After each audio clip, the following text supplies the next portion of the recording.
Good morning, everyone. This is Pallav Darbari, your host, and you're watching Pallav Darbari Classes. In today's video, I'll discuss with you Indian Economics Class 12th, and the name of the chapter is Employment. This is my third video on employment. And in today's video, I will discuss with you the participation rate. आज हम लोग इस video में क्या पढ़ने वाले हैं? आज हम लोग इस वीडियो में पढ़ेंगे पार्टिसिपेशन रेट के बारे में, ठीक है? जरा आप देख लेते हैं कि अब तक हम लोगों ने किन किन टॉपिक्स को पढ़ा है। अब तक हम लोगों ने देखा the meaning of worker, we have seen labour supply, labour force, workforce, unemployment rate,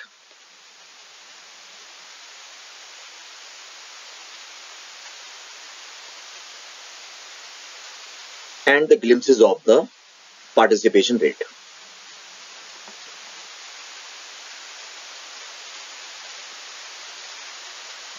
previous video में हम लोगों ने इन टॉपिक्स के बारे में जाना। इस वीडियो में हम लोग क्या करेंगे? इस वीडियो में हम लोग डिटेल में जानेंगे पार्टिसिपेशन रेट क्या होता है। क्लास स्टार्ट करते हैं। Let me open up the screen. सबसे पहले हम लोग देखते हैं यार कि पार्टिसिपेशन रेशो, पार्टिसिपेशन रेट होता क्या है। पार्टिसिपेशन रेट को हम लोग वर्क पॉपुलेशन रेशो भी बोलते हैं। What is the other name of the participation ratio और the participation rate? The other name of the participation ratio in India is work population ratio. अब क्वेश्चन उठता है वर्क पॉपुलेशन रेशो होता क्या है? वर्क पॉपुलेशन रेशो का मतलब है कितनी वर्कफोर्स कंट्रीब्यूट करती है प्रोडक्शन एक्टिविटीज में out of the total population. Simple word में प्रीवियस वीडियो में हम लोगों ने इसके बारे में जाना भी। अब यहां पे देखते हैं, अगर मैं वर्क पॉपुलेशन रेशो की बात करूं या पार्टिसिपेशन रेशो की बात करूं तो मतलब क्या होगा? The participation ratio refers to the proportion of the population which is actively contributing to the production of goods and services in the country। जैसे मैंने आपसे कहा, इसका मतलब होता है percentage of the people out of the total population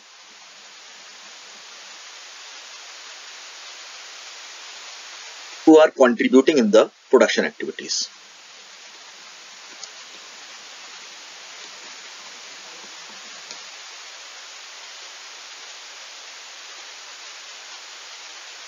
clear है? आसान शब्दों में बोलूं तो कितने परसेंटेज लोग प्रोडक्शन एक्टिविटी में कंट्रीब्यूट करते हैं, कितने परसेंट लोग काम करते हैं, उसे हम लोग वर्क पॉपुलेशन रेशो कहते हैं। वर्क यानी काम, पॉपुलेशन रेशो यानी पॉपुलेशन में से कितने लोग काम कर रहे हैं, यानी प्रोडक्शन एक्टिविटी में कंट्रीब्यूट कर रहे हैं। ठीक है, हम लोग जानते हैं काम करने का मेन ऑब्जेक्टिव क्या होता है। What is the reason behind performing the work और contributing in the production activity? Reason इसके दो होते हैं। पहला होता है सेल्फ सेटिस्फैक्शन, दूसरा और जो प्रायर रीजन है और जो मेन रीजन है आपका वो है टू सपोर्ट द लिविंग। ये पहले हम लोग देख चुके हैं। चलिए अब हम लोग देखते हैं द रेशो इंडिकेट्स। ये रेशो बताता क्या है? ये जो पार्टिसिपेशन रेशो है वो आपको दो चीजें बताता है। पहला पार्टिसिपेशन रेशो आपको ये चीज बताता है कि कितने परसेंटेज लोग प्रोडक्शन एक्टिविटी में कंट्रीब्यूट करते हैं। साथ में ये एक चीज और भी बताएगा कि डिपेंडेंसी रेशो कितना है। अब एक चीज लेके चलिएगा, अगर मैं आपसे बोलूंगा कि कितने परसेंट लोग कंट्रीब्यूट करते हैं प्रोडक्शन एक्टिविटीज में, तो लेफ्ट ओवर तो डिपेंडेंसी रेशो ही हो जाएगा। मान लीजिए आपके 40% लोग कंट्रीब्यूट करते हैं प्रोडक्शन एक्टिविटीज में। कितने परसेंट लोग कर रहे हैं प्रोडक्शन एक्टिविटीज में कंट्रीब्यूट? 40% लोग। अगर मैं टोटल पॉपुलेशन को मानूं 100 में से कितने लोग कंट्रीब्यूट कर रहे हैं? आप कहोगे सर 40 कंट्रीब्यूट कर रहे हैं। अब मुझे बताओ कितने लोग नहीं कर रहे हैं। अब मैं कहूंगा कितने लोग नहीं कर रहे हैं, आप एक काम करिए 100 में से 40 माइनस कर दीजिए, आ जाएगा 60। इसका मतलब हो गया 60 लोग कंट्रीब्यूट नहीं करते। तो जो 60 लोग कंट्रीब्यूट नहीं करते वो मोर और लेस आपके कंट्रीब्यूट करने वाले लोगों पर डिपेंडेंट है या नहीं है? आप कहोगे बिल्कुल डिपेंडेंट है। तो वर्क प्रोपोर्शन रेशो आपको पार्टिसिपेशन रेशो तो बताता ही बताता है, लेकिन साथ में डिपेंडेंसी रेशो भी बताता है। क्लियर? फॉर्मूला आप देख ही चुके हैं। इसका फॉर्मूला क्या होता है? कैलकुलेट करने का फॉर्मूला आपने देखा, workforce divided by total population multiply by 100, simple है। एक चीज याद रखिएगा, अगर मैं कहता हूं कि वर्कर पॉपुलेशन रेशो या फिर पार्टिसिपेशन रेशो अगर आपका हायर है, देखो अगर मैं हायर की बात करूंगा तो हायर का मतलब क्या हुआ, अगर मैं बोलूंगा कि पार्टिसिपेशन रेशो आपका 60 है, पार्टिसिपेशन रेशो आपका 70 है, तो आप कहोगे पार्टिसिपेशन रेशो हायर है। लेकिन अगर मैं बोलूंगा कि पार्टिसिपेशन रेशो आपका लोअर है, इसका मतलब 50 और लेस देन 50। अगर मान लीजिए आपका पार्टिसिपेशन रेशो है 40 या पार्टिसिपेशन रेशो है 50, तो इसका मतलब क्या होता है, इसका मतलब होता है कि लोग कम से कम प्रोडक्शन एक्टिविटी में कंट्रीब्यूट करते हैं। और अगर पार्टिसिपेशन रेशो आपका 60 और अबव 60 आ रहा है, तो मैं मान के चलूंगा कि पार्टिसिपेशन रेशो अच्छा है, लोग ज्यादा से ज्यादा प्रोडक्शन एक्टिविटी में कंट्रीब्यूट करते हैं। क्लियर है? अब यहां पे कुछ पॉइंट समझ लेते हैं। अगर मैं डेटा के हिसाब से बात करूं तो कुछ इंफॉर्मेशन हम लोगों को दे रखी है एज पर टुडे। सबसे पहली इंफॉर्मेशन ये है कि आज के टाइम में अगर मैं अपनी कंट्री की बात करूं तो इंडिया में ओवरऑल पार्टिसिपेशन रेशो जो है या रेट जो है आपका वो है 40%। ठीक है, कितना पार्टिसिपेशन रेट है हमारी कंट्री में एज पर टुडे, ये टुडे का मतलब है as per 2017 data. As per 2017 data जो पार्टिसिपेशन रेट है हमारी कंट्री में वो है 40%। अब यहाँ पे बताता क्या है, 40% ये बताता है कि टोटल पॉपुलेशन में से सिर्फ 40% लोग प्रोडक्शन एक्टिविटी में कंट्रीब्यूट कर रहे हैं। क्लियर है?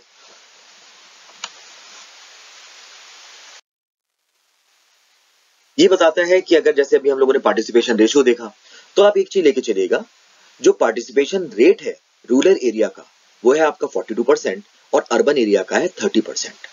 इसका मतलब जो लोग रूरल एरिया से आते हैं वो ज्यादा कंट्रीब्यूट करते हैं प्रोडक्शन एक्टिविटीज में, और जो लोग अर्बन एरिया से आते हैं वो कम करते हैं प्रोडक्शन एक्टिविटीज में कंट्रीब्यूट।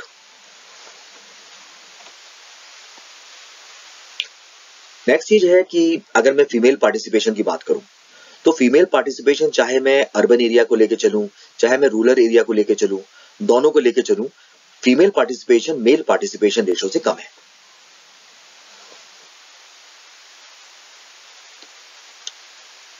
अगर मैं फीमेल पार्टिसिपेशन रेशो की बात करता हूं अर्बन एरिया में और फीमेल पार्टिसिपेशन रेशो की बात करता हूं मैं रूरल एरिया में, तो आप कहोगे सर रूरल एरिया में तो पार्टिसिपेशन रेशो ज्यादा दिख रहा है मुझे और अर्बन एरिया में कम दिख रहा है। अर्बन एरिया में कितना दिख रहा है 40%, 14%।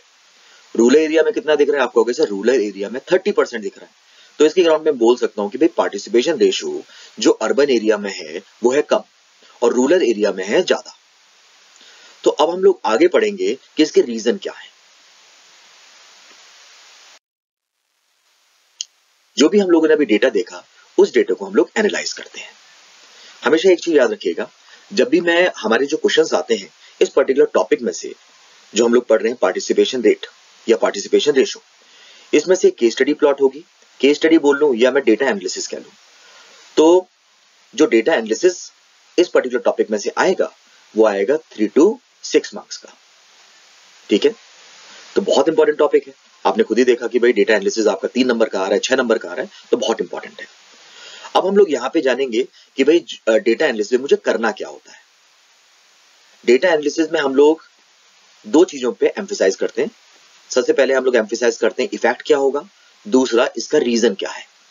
तो डेटा एनालाइज करते समय हम लोग 2 पॉइंट्स पे एम्फेसाइज करेंगे, पहला इफेक्ट, दूसरा कॉजेस। क्लियर है? अब हम लोग एक एक पॉइंट्स को एम्फेसाइज करते हुए चलते हैं। अभी हम लोगों ने 4 पॉइंट्स कवर किए हैं, 4 पॉइंट्स को हम लोग देखते हैं। फिर बाद में हम लोग देखेंगे कि भाई अगर हम लोगों को क्वेश्चन या डेटा दे रखा है तो डेटा को हम लोग इंटरप्रेट कैसे करेंगे। ये मैं सारी चीजें आपको इस पर्टिकुलर वीडियो में बताने वाला हूं। चलिए स्टार्ट करते हैं। पहले अगर मैं इंटरप्रिटेशन की बात करूं तो आप देख सकते हो कि पहला हम लोगों का पॉइंट क्या था। पहला था कि participation ratio for the entire country is 40%, यानी वर्कर पार्टिसिपेशन रेशियो हमारी कंट्री में कितना है 40%। अब ये बताता क्या है, चलिए इसमें देखते हैं जरा। देखो ये बताता है कि ओवरऑल पार्टिसिपेशन रेट हमारी कंट्री में 40% ओनली। ओवरऑल पार्टिसिपेशन रेट का मतलब क्या होता है, ओवरऑल पार्टिसिपेशन रेट का मतलब है कि हमारी कंट्री में टोटल पॉपुलेशन में से सिर्फ 40% लोग प्रोडक्शन एक्टिविटीज में कंट्रीब्यूट करते हैं। अगर मैं अपनी कंट्री की पॉपुलेशन मान के चलता हूं 100 करोड़, कितना है 100 करोड़, तो 100 करोड़ में से कितने लोग प्रोडक्शन एक्टिविटीज में कंट्रीब्यूट कर रहे हैं, वो सिर्फ 40 करोड़ लोग कंट्रीब्यूट कर रहे हैं। जैसे मैंने आपसे कहा अभी कि अगर 50 प्लस आता है तो आप कहोगे पार्टिसिपेशन रेशियो हायर है, लेकिन अगर आपका 50 से नीचे आ रहा है पार्टिसिपेशन रेट तो आप कहोगे पार्टिसिपेशन रेट हमारी कंट्री में पुअर है, कम है। क्यों मैं कम कह रहा हूं वो अभी देखते हैं हम लोग। देखो जैसे मैंने अभी आपको बताया, देखो पार्टिसिपेशन रेशियो हमारी कंट्री में आ रहा है 40%, जैसे आपने देखा कि 40, इसका मतलब ये हुआ कि कितने लोग पार्टिसिपेट नहीं करते। अगर हमने माना अपनी कंट्री की पॉपुलेशन 100 करोड़, तो 100 करोड़ में से कितने लोग पार्टिसिपेट कर रहे हैं, आप कहोगे जी 40 करोड़ पार्टिसिपेट कर रहे हैं। अब कितने लोग नहीं कर रहे हैं, आप कहोगे जी 60 करोड़ लोग पार्टिसिपेट नहीं कर रहे। तो आप मुझे बताओ पार्टिसिपेट करने वाले लोग ज्यादा हैं या कम करने वाले लोग ज्यादा हैं। आप कहोगे सर जो लोग पार्टिसिपेट नहीं कर रहे उनकी परसेंटेज ज्यादा है और जो लोग पार्टिसिपेट कर रहे हैं उनकी परसेंटेज है कम। इसका मतलब ये हुआ कि जो डिपेंडेंसी रेट है हमारी कंट्री में वो हायर है। डिपेंडेंसी रेट क्या होता है? डिपेंडेंसी रेट वो रेट होता है उन लोगों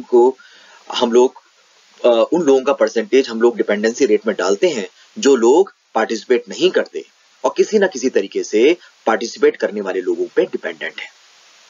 ये जो डिपेंडेंट लोग हैं ये कौन से हो सकते हैं? डिपेंडेंट लोग आपके माइनर हो सकते हैं, डिपेंडेंट लोग आपके सीनियर सिटीजन हो सकते हैं,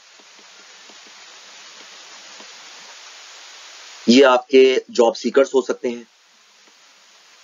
तो अगर मैं डिपेंडेंसी की बात करूं, जो लोग डिपेंडेंट हैं यानी जो 60 करोड़ लोगों में आते हैं वो आपके छोटे बच्चे हो सकते हैं जो अभी अपनी एजुकेशन कंप्लीट कर रहे हैं, या फिर हमारे सीनियर सिटीजन हो सकते हैं, या फिर आपके जॉब सीकर्स हो सकते हैं। क्लियर है? और अगर आपका ये चीज हम लोगों को बताती है, जो आपने देखा कि 40% पार्टिसिपेट करते हैं, तो ये हमें बताती है कि हमारी कंट्री में डिपेंडेंसी रेशियो हायर है। डिपेंडेंसी रेशियो हायर कब बोलते हैं? डिपेंडेंसी रेशियो हम लोग हायर तब बोलते हैं जब पार्टिसिपेशन रेट आपका कम हो और लोग जो डिपेंडेंट है वो ज्यादा हो। जैसे इस केस में पार्टिसिपेशन रेट है आपका 40 और डिपेंडेंसी रेट कितना है आपका 60, तो हम लोग कहेंगे हमारी कंट्री में पार्टिसिपेशन रेट कम है। इसका मतलब जो लोग पार्टिसिपेट करते हैं they might be experiencing the pressure. क्यों प्रेशर फेस कर रहे हैं? क्योंकि उन्हें ज्यादा लोगों को फीड करना है। क्लियर है? अब हम लोग जरा दूसरे स्टेटमेंट को अच्छी तरह समझ लेते हैं। दूसरा स्टेटमेंट क्या बोलता है? दूसरा स्टेटमेंट बोलता है कि जो पार्टिसिपेशन रेट है रूरल एरिया में वो अर्बन एरिया से ज्यादा है। आप यहां देख सकते हो कि यहाँ पे पार्टिसिपेशन रेट रूरल एरिया में कितना है। आप कहोगे sir participation rate rural area में है आपका 42% और यही अर्बन एरिया में पार्टिसिपेशन रेट कितना आ रहा है? अर्बन एरिया में सेम पार्टिसिपेशन रेट निकल के आ रहा है 30%। इसका मतलब क्या हुआ? इसका मतलब हुआ रूरल एरिया में लोग ज्यादा कंट्रीब्यूट करते हैं प्रोडक्शन एक्टिविटीज में और अर्बन एरिया में लोग कम प्रोडक्शन एक्टिविटीज में कंट्रीब्यूट करते हैं। अब इस पॉइंट को हम लोग एनालाइज करते हैं। सबसे पहले हम लोगों ने यहां बताया, इसको थोड़ा सा इलैबोरेट करके बोला कि भाई अर्बन एरिया में पार्टिसिपेशन कम आ रहा है और रूरल एरिया में ज्यादा आ रहा है। अब इसके रीजन क्या है वो देख लेते हैं। इसका मतलब ये हुआ, इसका पहला रीजन अगर मैं देखूं तो हम लोग देख सकते हैं ज्यादातर पॉपुलेशन हमारी कंट्री की यानी 63% of the population as per today they are living in rural area. अब ये देखिए सबसे पहला ये है कि 63% हमारी पॉपुलेशन कहां पे रहती है? वो रहती है रूरल एरिया में। और 63% पॉपुलेशन या तो वो एग्रीकल्चर से डायरेक्टली जुड़े हुए हैं या फिर वो इनडायरेक्टली जुड़े हुए हैं।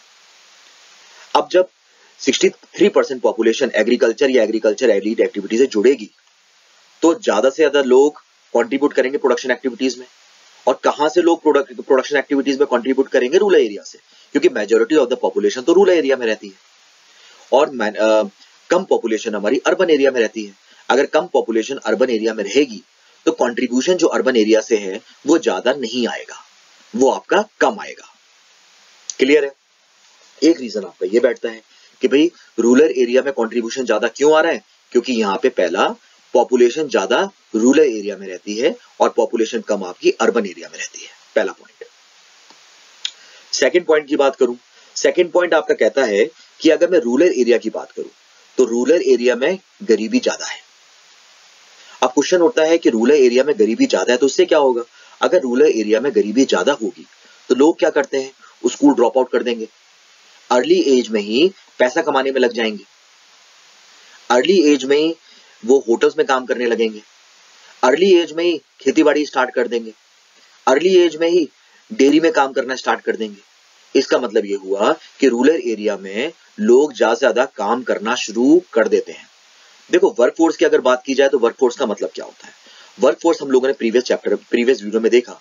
वर्कफोर्स का मतलब होता है कि the percentage of people who are contributing in the production, यानी कितने परसेंट लोग जॉब कर रहे हैं, उसे हम लोग वर्कफोर्स बोलते हैं। तो रूरल एरिया में क्या है, बिकॉज ऑफ द पॉवर्टी, गरीबी की वजह से लोग अर्ली एज में ही काम करना स्टार्ट कर देते हैं, पैसे कमाना स्टार्ट कर देते हैं। इसके अपोजिट अगर मैं अर्बन एरिया की बात करूं तो अर्बन एरिया में as compare to rural area poverty है कम। अब लोग क्या करते हैं, लोग सबसे पहले अपनी एजुकेशन कंप्लीट करते हैं, फॉर्मल ट्रेनिंग अटेन करते हैं, उसके बाद वो जॉब सीख करते हैं, यानी जॉब करना शुरू करते हैं। इसका मतलब ये हुआ कि अर्बन एरिया में जो जॉब स्टार्ट करते हैं, बच्चे जो जॉब पे लगते हैं वो अर्ली एज में नहीं लगते, लेटर एज में लगते हैं। भाई अगर लोग अर्ली एज में लगेंगे तो इसका मतलब वो छोटे से छोटा बच्चा कंट्रीब्यूट करना स्टार्ट कर रहा है प्रोडक्शन एक्टिविटीज में। लोग अगर लेटर एज में कंट्रीब्यूट करना स्टार्ट करेंगे, इसका मतलब परसेंटेज ऑफ पीपल आपके कम हो गए, परसेंटेज ऑफ पीपल यहाँ पे ज्यादा हो गए। तो एक ये भी रीजन है जिसकी वजह से हम लोग देख सकते हैं कि रूरल एरिया में कंट्रीब्यूशन ज्यादा आता है और अर्बन एरिया में कम आता है। यानी लोग रूरल एरिया में स्कूल छोड़ देते हैं और काम करना स्टार्ट कर देते हैं, अर्बन एरिया में पहले एजुकेशन कंप्लीट करते हैं फिर जॉब स्टार्ट करते हैं। तो सीधी बात है, इसका इफेक्ट पड़ता है आपका पार्टिसिपेशन पे। क्लियर? अब हम लोग नेक्स्ट पॉइंट देख लेते हैं। अगर मैं रूरल एरिया की बात करूं तो रूरल एरिया में लोगों का मेन ऑक्यूपेशन क्या है? एग्रीकल्चर। क्या एग्रीकल्चर में एजुकेशन की जरूरत है, फॉर्मल ट्रेनिंग की जरूरत है? आप कहोगे नहीं, एजुकेशन और फॉर्मल ट्रेनिंग की जरूरत नहीं है एग्रीकल्चर में। इसका मतलब यह है कि अगर लोगों को खेतीबाड़ी करना है तो विदाउट एजुकेशन भी कर सकते हैं। लेकिन अगर मैं इसके अपोजिट अर्बन एरिया की बात करूं तो अर्बन एरिया में बंदा क्या करता है? जॉब कर रहा होगा। जॉब कहां करेगा? जॉब करेगा एमएनसीज में। और एमएनसीज में जॉब लगने के लिए मैंडेटरी चीज क्या होती है? एजुकेशन। तो इसका मतलब क्या हुआ, सबसे पहले वो एजुकेशन अटेन करे, फॉर्मल ट्रेनिंग ले, उसके बाद उसे जॉब मिलेगी। तो इसका मतलब यह है कि जॉब मिलने में बंदे को टाइम लग जाता है। इसका मतलब यह हुआ कि रूरल एरिया में लोग जल्दी कंट्रीब्यूट करना शुरू कर देते हैं और अर्बन एरिया में लोग देर से कंट्रीब्यूट करना शुरू करते हैं प्रोडक्शन एक्टिविटीज में। और इसका ओवरऑल इफेक्ट क्या पड़ता है? इसका इफेक्ट पड़ता है कि रूरल एरिया से कंट्रीब्यूशन ज्यादा आता है क्योंकि लोग जल्दी कंट्रीब्यूट करना स्टार्ट कर रहे हैं, और अर्बन एरिया से जो कंट्रीब्यूशन है वो कम आता है। क्यों? क्योंकि लोग देर से कंट्रीब्यूशन करना स्टार्ट करते हैं। मेरे ख्याल से समझ में आ गया सेकंड पॉइंट आपको। चलिए अब हम लोग थर्ड स्टेटमेंट को देख लेते हैं। थर्ड स्टेटमेंट क्या कहता है? थर्ड स्टेटमेंट कहता है कि जो फीमेल पार्टिसिपेशन रेट है, कहां पे, चाहे मैं अर्बन एरिया की बात करूं फीमेल पार्टिसिपेशन रेट, चाहे मैं रूरल एरिया की बात करूं फीमेल पार्टिसिपेशन रेट, वो आपका हमेशा मेल पार्टिसिपेशन रेट से कम होता है। यानी मेल पार्टिसिपेशन रेट ज्यादा है और फीमेल पार्टिसिपेशन रेट कम है। अब फाइंड आउट करते हैं भाई इसके रीजन क्या है। हम लोग इसके रीजन की बात करें तो मेनली हम कह सकते हैं 3 रीजन है। पहला रीजन क्या है? पहला रीजन होता है फैमिली डिपेंडेंसी। हमारी कंट्री में आज के टाइम में क्या है? आज के टाइम में हमारी कंट्री में जो फीमेल है उनका कैरियर फैमिली डिसाइड करती है। फैमिली डिसाइड करती है कि फीमेल को जॉब करनी है या फीमेल को जॉब नहीं करनी। और मोस्ट ऑफ द टाइम हम लोगों ने देखा है कि फैमिली डिस्करेज करती है फीमेल्स को टू टेक अप जॉब। एक ये रीजन है आपका। अगर थोड़ा डिटेल में जाने तो हम लोग देखते हैं कि आज के टाइम में हमारी कंट्री में मेन प्रायोरिटी फीमेल की क्या है। अगर हम लोग अपनी कंट्री में मेन प्रायोरिटी की बात करते हैं फीमेल्स की, तो वो आता है आपका घर को संभालना, घर को मैनेज करना। ठीक है? तो मोस्ट ऑफ द टाइम हम लोगों ने देखा है कि भाई अगर फीमेल के पास जॉब ऑफर आता है, बहुत अच्छा जॉब ऑफर है, लेकिन प्रॉब्लम ये है कि सेम सिटी में नहीं है, तो फैमिली उसे मना कर देती है कि भाई आपने ये जॉब नहीं ज्वाइन करनी। क्यों? क्योंकि आपकी फैमिली कॉम्प्रोमाइज यानी फैमिली लाइफ इफेक्ट हो जाएगी। और अगर सेम सिटी में है तो फैमिली एक्सेप्ट कर लेती है, फैमिली परमिशन देती है कि भाई आप जॉब कर लो, जिसका इफेक्ट क्या पड़ता है कि फीमेल पार्टिसिपेशन रेट कम रहता है। भाई अगर हम लोग फीमेल्स को एनकरेज करें जॉब के लिए तो लोग फीमेल ज्यादा से ज्यादा पार्टिसिपेट करेंगे प्रोडक्शन एक्टिविटीज में। लेकिन अगर इसके अपोजिट हो क्या रहा है, फैमिली डिस्करेज कर रही है फीमेल पार्टिसिपेशन को। क्यों कर रही है? क्योंकि भाई आपकी मेन प्रायोरिटी है फैमिली को मैनेज करना, जिसका इफेक्ट क्या पड़ता है, जिसका इफेक्ट पड़ता है फीमेल पार्टिसिपेशन का कम होना मेल पार्टिसिपेशन से। क्लियर है? दूसरा रीजन अगर मैं बात करूं तो आपका होता है लिटरेसी एंड एजुकेशन। देखो अगर मैं अर्बन एरिया की बात करूं, किसकी बात कर रहा हूं? अर्बन एरिया की। अर्बन एरिया में लोग क्या करते हैं? जॉब कर रहे हैं। कहां पे जॉब कर रहे हैं? आप कहोगे सर मल्टीनेशनल कंपनीज में जॉब कर रहे हैं। मल्टीनेशनल कंपनीज में जॉब के लिए मैंडेटरी कंडीशन क्या होती है? मैंडेटरी रिक्वायरमेंट क्या है? एजुकेशन। अब फीमेल के केस में क्या है? फीमेल में लिटरेसी रेट है कम, फॉर्मल ट्रेनिंग है कम। अब जब फीमेल में एजुकेशन स्टैंडर्ड है कम तो क्या जॉब मिलेगी उसे? विदाउट एजुकेशन तो जॉब मिल नहीं सकती। और मेल में लिटरेसी रेट हाई तो मेल को जॉब इजीली मिल जाती है एमएनसीज में, जिसका इफेक्ट क्या पड़ता है? Female participation rate urban area में कम होता है और male participation rate urban area में ज्यादा होता है।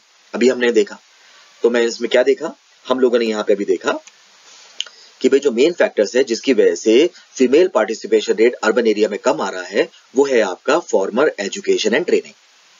Most of the time we have seen that females are deprived to get the proper education.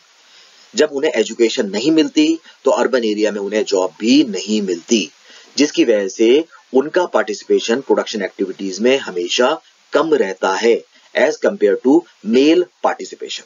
I hope the point is clear. चलिए अब नेक्स्ट रीजन देख लेते हैं। नेक्स्ट रीजन है आपका non recognition of female workers. देखो हमारी country में अगर मैं बात करूं तो आज भी बड़ी अफसोस की बात है, हम लोग फीमेल वर्क को रिकॉग्नाइज नहीं करते। हम लोग फीमेल वर्कर्स को वर्कर ही नहीं मानते। आपने गांव में देखा है कि at the time of harvesting और at the time of sowing आपको खेतों में औरतें काम करती हुई दिख जाएंगी, लेकिन जब भी हम लोग कंट्रीब्यूशन की बात करते हैं, जॉब की बात करते हैं, तो हम लोग उन्हें काउंट ही नहीं करते। हम कहते नहीं नहीं यार ये जॉब नहीं कर रही है, सिर्फ अपने हस्बैंड को या फैमिली मेंबर्स को सपोर्ट कर रही है, यानी उनके वर्क को हम लोग रिकॉग्नाइज ही नहीं करते। इसके अपोजिट अगर मैं शहर की बात करूं, अर्बन एरिया की बात करूं, तो आपने देखा होगा कि शॉप पे हस्बैंड भी काम कर रहा है, वाइफ भी काम कर रही है, लेकिन हम लोग वाइफ के वर्क को हम लोग रिकॉग्नाइज नहीं करते। हम लोग कहते नहीं नहीं यार ये क्या कर रही है कि इनका हस्बैंड बेसिकली बाहर गया हुआ है तो ये हस्बैंड को सपोर्ट कर रही है, ये काम नहीं कर रही। अब जब हम लोग फीमेल के वर्क को रिकॉग्नाइज ही नहीं करते, क्या उसके पार्टिसिपेशन को काउंट करेंगे, कंसिडर करेंगे? आप कहोगे नहीं कंसिडर करेंगे नहीं। भाई कंसिडर करने के लिए वर्क को रिकॉग्नाइज करना जरूरी होता है, लेकिन अगर मैं वर्क को रिकॉग्नाइज ही नहीं करता तो वो कितना भी कंट्रीब्यूट कर लें, मेरा आंसर आएगा नहीं जी उनका कंट्रीब्यूशन कुछ है ही नहीं। एक ये रीजन है आपका। अब नेक्स्ट स्टेटमेंट देखते हैं। आपका नेक्स्ट स्टेटमेंट आता है female participation rate in urban area is lower than rural area. मतलब क्या हुआ? इसका मतलब हुआ कि जो अर्बन एरिया में फीमेल पार्टिसिपेशन रेट है वो है कम और जो रूरल एरिया में पार्टिसिपेशन रेट है वो है हाई। अब हम लोग देखेंगे भाई ये लो क्यों है, ये हाई क्यों है, इसका रीजन क्या है। चलिए सबसे पहले हम लोग देखते हैं। देखो सबसे पहले हम लोग ये मान के चलते हैं, हम लोग जानते भी हैं कि जो रूरल एरिया है, रूरल एरिया में लोगों का मेन ऑक्यूपेशन होता है एग्रीकल्चर, और एग्रीकल्चर के लिए फॉर्मल एजुकेशन और ट्रेनिंग की जरूरत नहीं होती। जब फॉर्मल एजुकेशन और ट्रेनिंग की जरूरत नहीं होती तो इसका मतलब है कोई भी एग्रीकल्चर को ज्वाइन कर सकता है, किसी भी एज में आके ज्वाइन कर सकता है। अब यहाँ पे जब एजुकेशन की जरूरत नहीं है, ट्रेनिंग की जरूरत नहीं है, तो फीमेल इजीली एग्रीकल्चर एक्टिविटीज में कंट्रीब्यूट करना स्टार्ट कर देती है। क्यों? क्योंकि हम लोग भाई अगर मैं फीमेल के केस की बात करूं, फीमेल में लिटरेसी रेट है बहुत कम, भाई पढ़ी लिखी ज्यादा है नहीं, लेकिन एग्रीकल्चर के लिए तो पढ़ा लिखा होना जरूरी है ही नहीं। इसका मतलब रूरल एरिया में जो औरतें वो काम कर सकती हैं, डेयरी में काम कर सकती हैं। क्यों? क्योंकि वहां पे पढ़ा लिखा होना जरूरी नहीं है। लेकिन अगर मैं इसके अपोजिट शहरों की बात करता हूं, अर्बन एरिया की बात करता हूं, तो यहाँ पे अगर आपने जॉब चाहिए तो जॉब कौन प्रोवाइड करेगा? एमएनसीज में जॉब मिलेगी। यहाँ पे मैंडेटरी रिक्वायरमेंट है आपका एजुकेशन, और यहाँ पे फीमेल लिटरेसी रेट है आपका लो। इसका मतलब एजुकेशन और फॉर्मल ट्रेनिंग है नहीं, तो इसका मतलब जॉब मिलेगी नहीं। जब जॉब मिलेगी नहीं तो अर्बन एरिया में फीमेल का पार्टिसिपेशन रेट हो जाता है कम, और रूरल एरिया में क्योंकि यहाँ पे एजुकेशन की जरूरत नहीं है, फीमेल पार्टिसिपेशन रेट हो जाता है हाई। एक पहला रीजन हो गया। दूसरा अगर हम लोग यहाँ पे बात करें वो कह सकते हैं पॉवर्टी, गरीबी। अब मुझे एक बात बताओ, अगर मैं अर्बन एरिया की बात कर रहा हूँ और रूरल एरिया की बात कर रहा हूँ, भाई गरीबी तो कंट्री में है, लेकिन अगर मैं दोनों को कंपेयर करके चलूं तो ज्यादा गरीबी कहाँ है? आप कहोगे ज्यादा गरीबी तो गाँव में है। भाई अगर ज्यादा गरीबी गाँव में है तो इसका मतलब मजबूर होके औरतों को भी काम पे लगना पड़ेगा, यानी काम छोड़ना पड़ेगा, यानी फैमिली लाइफ को छोड़ के, कंफर्ट को छोड़ के फैमिली मेंबर्स को सपोर्ट करना पड़ेगा, यानी काम पे लगना पड़ेगा एक।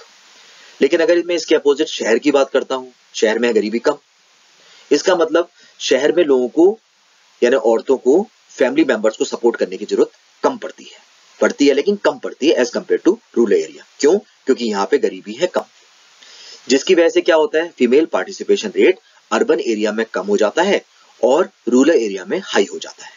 आई hope the point is clear, समझ में आ गया अच्छी तरह। नेक्स्ट आपने देखा कि ये जो थर्ड पॉइंट है मोरलेस आपका फर्स्ट पॉइंट से जुड़ा हुआ है। फर्स्ट पॉइंट पे हम लोगों ने एम्फेसाइज कर ही दिया कि भाई एजुकेशन की जरूरत है या एजुकेशन की जरूरत नहीं है। रूरल एरिया में आपकी एजुकेशन की जरूरत नहीं पड़ती, अर्बन एरिया में पड़ती है जॉब के लिए। तो सीधी बात है, जब जॉब की जरूरत पड़ती, एजुकेशन की जरूरत पड़ती है तो यहाँ पे आपका पार्टिसिपेशन रेट कम आ जाएगा और यहाँ पे पार्टिसिपेशन रेट बढ़ जाएगा। चलिए अब हम लोग इंपॉर्टेंट चीज देखते हैं। इंपॉर्टेंट चीज क्या है? क्वेश्चन हम लोगों को किस टाइप के प्लॉट होते हैं। आपको इस टाइप से क्वेश्चन प्लॉट हो सकते हैं कि आपको एक डेटा दे दिया जाएगा, डेटा आपको दे रखा है 1972-73 का। आपने क्या करना है, आपने एनालाइज करना है और आपने यहाँ पे बताना है कि ये डेटा आपको क्या बताता है, यानी एनालाइज करोगे आप इसमें। इस पर्टिकुलर डेटा में जो मैं एनालाइज करूंगा तो यहाँ पे मैं 4 पॉइंट्स एनालाइज करूंगा। पहला पॉइंट में क्या एनालाइज करूंगा? पहला पॉइंट में करूंगा कि जो टोटल रूरल एरिया से कंट्रीब्यूशन है वो आपका आता है ज्यादा, अर्बन एरिया में कंट्रीब्यूशन होता है कम। पहला पॉइंट, इसके मैं रीजन बताऊंगा क्या रीजन है। दूसरा पॉइंट में एम्फेसाइज करूंगा, चाहे मैं अर्बन एरिया की बात करूं या रूरल एरिया की बात करूं, टोटल मेल कंट्रीब्यूशन ज्यादा है, फीमेल कंट्रीब्यूशन कम है। इस पे एम्फेसाइज करेंगे हम लोग। Second point. थर्ड पॉइंट हम लोग लेके चलेंगे कि भाई रूरल एरिया में फीमेल कंट्रीब्यूशन है मोर, अर्बन एरिया में फीमेल कंट्रीब्यूशन है लेस। इसके रीजन क्या है, इस पे एम्फेसाइज करेंगे हम लोग। फिर हम लोग देखेंगे कि भाई मेल कंट्रीब्यूशन रूरल एरिया में ज्यादा, अर्बन एरिया में कम। इस पे एम्फेसाइज करेंगे। टोटल हम लोग देखें तो 3 और 4 पॉइंट्स को हम लोग इलेबोरेट करके रीजन बताएंगे, यानी इस डेटा में मुझे 4 पॉइंट पे एम्फेसाइज करना है। Total, male female, female and male. Is it clear? I hope the point is clear. चलिए इस वीडियो में इतना ही है। अगर वीडियो पसंद आया don't forget to press the like button and above all don't forget to subscribe the channel। Next video में मिलते हैं नए टॉपिक के संग, तब तक के लिए बाय, चाली हो, गॉड ब्लेस यू ऑल।